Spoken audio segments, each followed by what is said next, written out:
പുതിയൊരു വീഡിയോയിലേക്ക് എല്ലാവർക്കും സ്വാഗതം. ഇന്ന് നമുക്ക് വളരെ ടേസ്റ്റിയായ ഒരു ബനാന മിൽക്ക് ഷേക്കിൻ്റെ റെസിപ്പി ഒന്ന് കണ്ടു നോക്കാം. ഒരു മിക്സിയുടെ ജാറിലേക്ക് 1 കപ്പ് അളവിൽ പാലെടുത്തിട്ടുണ്ട്. ഇത് കാച്ചിയ പാല് ഫ്രീസറിൽ വെച്ച് തണുപ്പിച്ച് എടുത്തതാണ്. അതൊന്ന് ഒഴിച്ചു കൊടുക്കാം. ഇനി ഇതിലേക്ക് മധുരത്തിന് ആവശ്യത്തിനുള്ള പഞ്ചസാര ചേർത്ത് കൊടുക്കാം. അതല്ലെങ്കിൽ കണ്ടൻസ്ഡ് മിൽക്ക് ചേർത്ത് കൊടുത്തുകൊണ്ട് പാലിൻ്റെ അളവ് കുറച്ചാൽ മതി. ഒരു 5 പൂവൻ പഴം തൊലി കളഞ്ഞ് എടുത്തിട്ടുണ്ട്. അതൊന്ന് ഇട്ട് കൊടുക്കാം. ഇതിന് പകരം നിങ്ങളുടെ റോബസ്റ്റ പഴം ഉണ്ടെങ്കിൽ അതെടുക്കാം.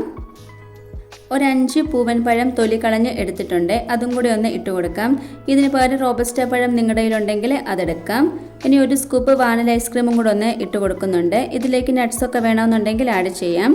ബൂസ്റ്റൊക്കെ കുടിക്കുന്ന കുട്ടികളൊക്കെ ആണെങ്കിൽ അതും കൂടെ ചേർത്ത് കൊടുക്കാം. ഞാനിവിടെ ഇപ്പോൾ ഇത്രയും മാത്രമേ ചേർത്ത് കൊടുക്കുന്നുള്ളൂ.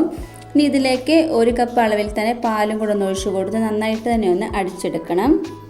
നമ്മുടെ മിൽക്ക് ഷേക്ക് ഇവിടെ റെഡി ആയിട്ടുണ്ട്. ഈ ഒരു പൂവമ്പഴത്തിൽ നമ്മൾ ഈ ഒരു മിൽക്ക് ഷേക്ക് ഉണ്ടാക്കുമ്പം കുറച്ചും കൂടെ ഹെൽത്തി ആയിരിക്കും, പ്രത്യേകിച്ച് കുട്ടികൾക്കൊക്കെ കൊടുക്കാനായിട്ട്. വളരെ ടേസ്റ്റിയായ ഒരു മിൽക്ക് ഷേക്കിൻ്റെ റെസിപ്പിയാണ്. വെയിറ്റ് കൺട്രോൾ ചെയ്യാൻ ആഗ്രഹിക്കുന്നവരൊക്കെ ആണെങ്കിൽ ഇത് ബ്രേക്ക്ഫാസ്റ്റ് ആയിട്ടും ഈ ഒരു ഡ്രിങ്ക് നല്ലതാണ്. മധുരത്തിന് പകരം ഒരു 4-5 ഈന്തപ്പഴം വെള്ളത്തിൽ കുതിർത്ത് ചേർത്ത് കൊടുത്താൽ മതി.